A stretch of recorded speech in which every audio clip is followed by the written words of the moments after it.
Halo teman-teman, selamat datang di channel Gas Football, tempat tepat ngobrolin sepak bola dan timnas. Dan jangan lupa subscribe biar channel ini makin berkembang.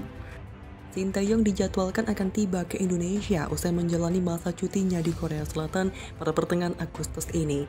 Hal itu disampaikan langsung oleh Ketua Umum PSSI Muhammad Iryawan. Menurutnya, pelatih yang berhasil membawa timnas Indonesia lolos ke putaran final Piala Asia 2023 akan segera tiba di tanah air dan langsung menjalani beberapa agenda yang telah dirancang bersama. Head Coach Indonesia Sinteyong akan datang pertengahan bulan ini, jadi nanti dia bisa langsung jalan dengan program yang ada, ungkap Muhammad Iryawan. Program yang telah menunggu Sinteyong ialah program latihan timnas Indonesia U19 proyeksi Piala Dunia U20. Menurut Iwan Bule, sapaan akrab Muhammad Iryawan, timnas Indonesia U19 akan melakoni TC di luar negeri. Beberapa negara sudah dipertimbangkan untuk menjadi tempat training center pemain, diantaranya Spanyol, Turki, dan Belanda. Kita sudah ada programnya untuk bisa latihan timnas U19 dan juga persiapan Piala Dunia U20. Nanti mereka juga akan latihan di luar. Ada beberapa negara yang jadi pertimbangan, ada Spanyol, Turki, dan Belanda, ujar Ketua Umum PSSI Muhammad Iryawan dalam perbincangan dengan media via Zoom. Iwan Bule mengungkapkan jika di tempat isi Ronaldo Kuate dan kawan-kawan akan menghadapi lawan-lawan kuat untuk mempertajam skill dan kematangan tim. Nanti di luar negeri kami harus menghadapi lawan-lawan kuat. Turki di sana sudah sering dipakai TC. Spanyol juga negara kuat, ranking 10 besar FIFA, imbuhnya. Selain itu, Iryawan juga memberikan alasan terkait kenapa Belanda menjadi negara yang dipertimbangkan untuk dijadikan tempat TC timnas Indonesia proyeksi Piala Dunia U20. Menurut Iryawan, salah satu tujuan melakukan TC di Belanda ialah memantau pemain naturalisasi. Hal ini menjadi salah satu opsi untuk menambah kekuatan timnas Indonesia U19 saat berlaga di Piala Dunia U20 tahun depan. Ketua Umum PSSI tersebut menyebutkan jika Sinteyong akan tiba di tanah air tanggal 16 Agustus 2022 dan langsung akan menentukan program selanjutnya. Nanti tanggal 16 Agustus dia akan pulang dan menentukan program seperti apa selanjutnya, kata Iryawan. Lebih lanjut, kiprah Sinteyong sebagai pelatih timnas Indonesia mulai mendapatkan sorotan. Terlebih Sin gagal mengantarkan Indonesia lolos ke semifinal Piala AFF U19 2022 beberapa waktu lalu. Meskipun demikian, Ketua Umum PSSI Muhammad Iryawan menilai kinerja Sin sudah oke. Itu setelah menggelar evaluasi bersama Exco PSSI. Dalam setiap pekerjaan ada evaluasi kepada Sinteyong, kita tidak mungkin menyalahi kontrak. Kalah di AFF ada evaluasi, biarkan dia bekerja dulu, kita perlu proses, kata pria yang akrab disapa Iwan Bule dalam acara di interview FIFA.co.id. Iwan Bule menjelaskan setiap turnamen selesai pasti ada evaluasi. Di situ kerap ada perbedaan pendapat dari Exco. Dari Exco mungkin ada yang bilang Sin masih kurang, saya kira itu wajar. Tapi saya ketuanya dan saya bisa menilai. Saya rasa setelah evaluasi Sin masih oke, ucap Iwan Bule. Iwan Bule menilai pekerjaan Sin di timnas Indonesia cukup berat. Dia harus meracik tim setelah sepak bola terhenti 1 tahun 8 bulan akibat pandemi COVID-19. Sepak bola di Indonesia baru bergulir lagi tahun kemarin. Jika melihat sepak bola yang baru bergulir, hasil yang diraih Sin sudah luar biasa, ungkap Iwan Bule. Sinteyong membawa timnas Indonesia lolos ke final Piala AFF 2020 meski akhirnya kalah dari Thailand.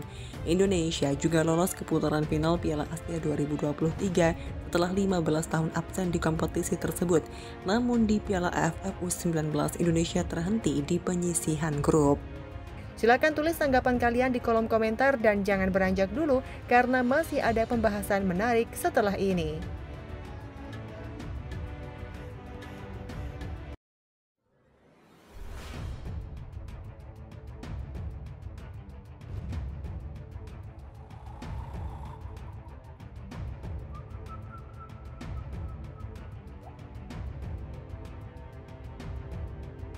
Halo teman-teman, selamat datang di channel Gas Football, tempat tepat ngobrolin sepak bola dan timnas. Dan jangan lupa subscribe biar channel ini makin berkembang. Timnas U16 Indonesia tampil garang di ajang Piala AFF U16 2022. Keganasan anak-anak timnas Garuda Muda disebut-sebut ada andil besar dari pelatih asal Korea Selatan Sinteyong. Hal itu diungkapkan oleh legenda sepak bola Singapura Baihaki Kaizan yang melihat timnas U16 tampil impresif di ajang Piala AFF tahun ini. Sinteyong punya andil besar dalam kemajuan timnas Indonesia di seluruh kelompok usia, tidak hanya senior. Sebelumnya, Bima Sakti mengatakan bahwa Sinteyong membebaskan dirinya untuk meracik taktik timnas Indonesia U16 yang akan tampil di ajang Piala AFF. Saya pernah menanyakan kepada pelatih Sin waktu awal-awal dulu apakah ada saran untuk timnas U16. Beliau menyebut bahwa dirinya memberikan kebebasan bagi saya untuk menerapkan semua taktik sesuai apa yang kami latih. Game model diserahkan kepada kami, tim pelatih, kata Bima Sakti. Skuad Garuda Asia menang 2-0 ketika menghadapi Filipina U16, kemudian menang telak 9-0 atas Singapura U16 dan terbaru menghajar Vietnam 2-1 yang membawa tiket lolos ke semifinal. Di sisi lain, Vietnam masih harus menunggu hasil dari grup C agar bisa melaju ke semifinal Piala AFF U16. Pelatih timnas Indonesia Bima Sakti sedikit menyindir Vietnam. Indonesia menghadapi Vietnam dalam matchday ketiga grup A Piala AFF U16 dalam duel yang berlangsung di Stadion Maguwarjo Sleman, Yogyakarta pada Sabtu 6 Agustus 2022 malam. Anak asuh Bima Sakti pun menang 2-1. Gawang Indonesia kebobolan lebih dulu lewat eksekusi penalti Nguyen Chong Pong. Babak pertama Indonesia ketinggalan 0-1. Di babak kedua Indonesia bisa membalas. Gol dari Arkan Kakak, Putra Purwanto dan Nabil Ashura memastikan tuan rumah comeback dan berbalik menang 2-1. Kemenangan membuat Indonesia keluar menjadi juara grup A dengan 9 poin. Hasil tak terkalahkan di 3 laga. Vietnam harus puas menjadi runner-up dengan 6 poin. Status Vietnam saat ini sedang menunggu untuk menjadi runner-up terbaik. Mereka sejauh ini masih ada di posisi teratas dengan 6 poin pada klasemen runner-up di depan Thailand dan Myanmar. Saya ajarkan pemain untuk tetap respect walaupun tadi ada pemain kita yang sakit. Vietnam tidak buang bola. Kalau kita tetap buang bola dalam kondisi tim apapun dan pelatih mengajarkan itu ke pemain, ujar Bima Sakti. Pernyataan Bima Sakti itu menyinggung soal pertandingan fase grup Piala AFF U19 bulan lalu, di mana Indonesia saat itu tersingkir setelah Vietnam dan Thailand imbang 1-1 lantaran ada indikasi bermain aman. Posisi runner-up di grup B sendiri tidak akan mempengaruhi Vietnam karena Thailand dan Timor Leste saling berhadapan di laga terakhir.